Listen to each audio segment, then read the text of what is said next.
Tengo lomito, jibarito, carimañola, está caliente. Oh, hey everyone. We're starting a new series called Latin Street Food. Come on, let's get started. You're about to have a little taste of what you're missing. But if you cannot stand the heat, get out the kitchen. Full of flavor, flavorful, save your tools. Te vamos a enseñar unas recetas del baúl. Slice, dice, chop, nice spice, hot or mild. We got it, you just name the style. One in a meal, culinary skills, prestigioso. Todo queda sabroso.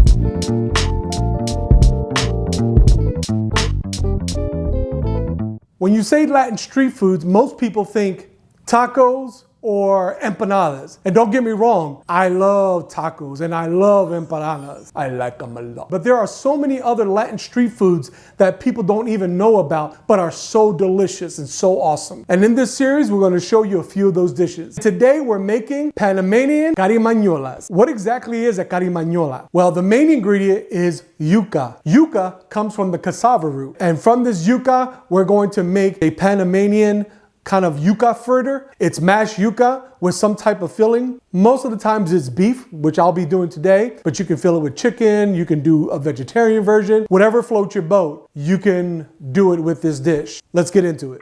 You can use fresh yuca, but I'm using frozen because it's less work and the difference is negligible.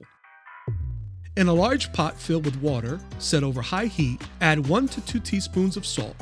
Then add the yuca to the pot, bring to a boil, and cook for 20 to 25 minutes or until a knife can pierce the flesh.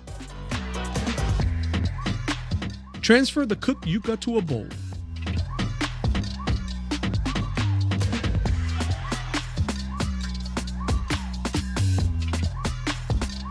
This next step is very important. In the center of the yuca, there is a hard fibrous core that needs to be removed. It's difficult to chew and impossible to break down.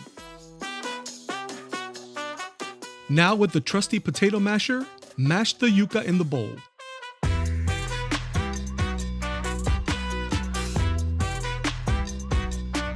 I reserve some of the cooking liquid so that I can add moisture without sacrificing flavor. Sabroso means flavor, so you know I'm all about it.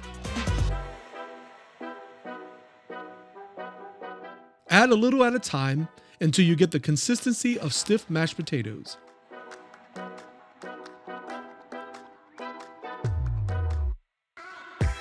Taste the yuca and add salt accordingly.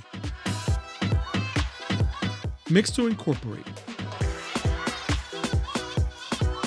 Now let's make our filling. We're going to dice some red onion, like so, some green and red pepper, like that, and about 2 to 3 cloves of garlic, like this. We're adding some spice with this habanero pepper. Remember to use gloves. Now, spicy peppers might not be traditional, but I like spicy foods. So I'm going to add these habaneros, and it's going to give these carimañolas that nice bite. Mince the habanero.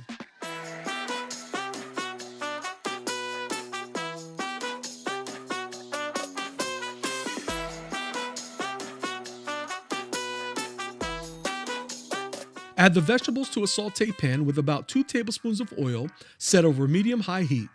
Sauté for 3 to 5 minutes. Add the ground beef. This is about 1/2 pound. Break the meat down and cook until brown. Add the habanero pepper and sauté for 30 seconds. We're adding a teaspoon of achiote paste, a Latin staple that comes from the annatto seed and is used to not only flavor, but to add a beautiful color to the food.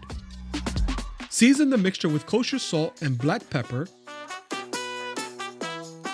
a sprinkle of oregano, and a couple dashes of chili powder. I also added ground cumin, but forgot to press record.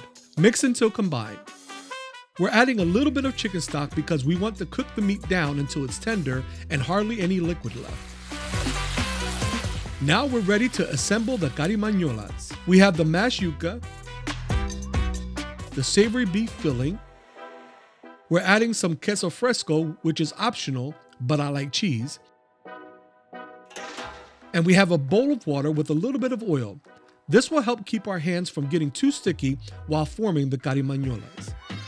Grab about an ounce or two of the yuca masa and roll into a ball.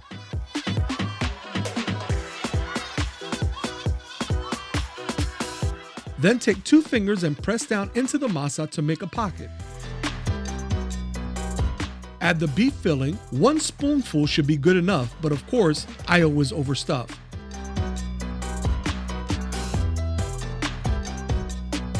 Add the cheese and then begin to enclose the filling. Don't worry if there's a hole or two, you can easily plug it up with more masa. Form into a torpedo shape and place on a greased plate so they won't stick. Repeat with the remaining masa.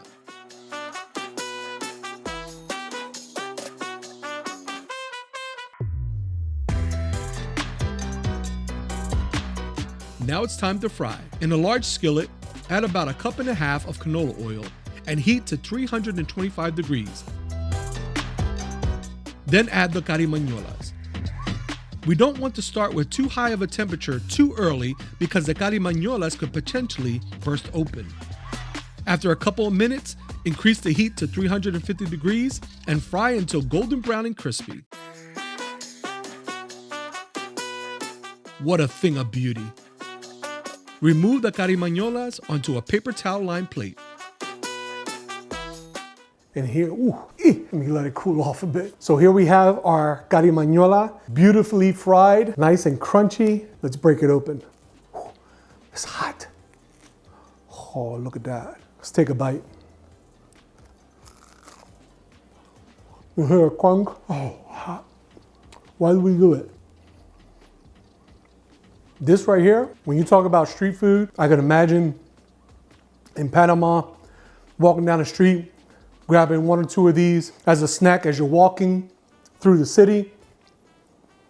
Unbelievable. Panamanian Carimañola. Viva Panama!